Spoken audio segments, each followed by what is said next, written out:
మన జీవితాలను మనమే ఎన్నుకుని వచ్చాం. ఈ ధ్యాన మహాచక్రానికి రావాలా వద్దా అని మనమే ఎన్నుకున్నాం. ధ్యానం చేద్దామా వద్దా అని మనమే ఎన్నుకున్నాం. ప్రతిదీ మనమే ఎన్నుకుంటాం. ఇవాళ ఏం చేయాలి, రేపేం చేయాలి మనమే ఎన్నుకుంటాం. జీవితం అంతా ఏం చేయాలి అని తెలుసుకుంటాం. మనం ఎన్నుకుంటాం, ఎన్నుకుని దాన్ని అనుభవిస్తాం. గుర్తుంచుకోవాల్సిన విషయం ఏంటంటే ప్రతి దాన్ని మనం ఎన్నుకుంటాము. మనం కోరుకున్నదే మనం చేస్తున్నాము.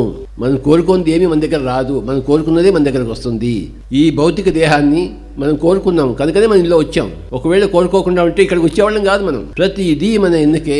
నా వల్ల అవుతుందా కాదా అనుకుంటే మన వల్ల కాదు. నా వల్లనే అవుతుంది అనుకుంటే అవుతుంది. వచ్చే సంవత్సరం ఏం చేయాలో మనమే నిర్ణయించుకుంటాం. మన జీవితానికి మనమే కర్తలము. ఈ జన్మ తర్వాత ఇంకో జన్మ రావాలా వద్దా అని మనమే ఎన్నుకుంటాం. ఇంకా వద్దు అనుకుంటే రాము. నాకు మళ్ళీ జన్మలు కావాలనుకుంటే వస్తాము. నాకు వద్దు అనుకుంటే రాము. అంతా మన ఇష్టమే. ఈ జన్మలో మనం ప్రపంచం అంతా తిరిగి ధ్యానం చెప్తామని అనుకున్నాం, అది మనం చేస్తున్నాము. మనకు అన్ని చోట్ల పిరమిడ్లు కావాలి, అందరూ శాకాహారులు కావాలి, అందరూ యోగులు కావాలి అని ప్రణాళిక తీసుకునే మనం వచ్చాం. ఊరికే ఏదో పర్యాటక కేంద్రం లాగా టూరిజం డిపార్ట్మెంట్ లో రాలేదు. మనం ఏదో చూసిపోదామని రాలేదు, చేసిపోదామని వచ్చాం. మన వల్ల ఒక్కడు బాగుపడినా మనకి ఎంతో గొప్ప అదృష్టం. మనకి అలాంటిది ఇంతమంది ధ్యానం చేస్తున్నారంటే ఎంతో గొప్ప విషయం చెప్పండి.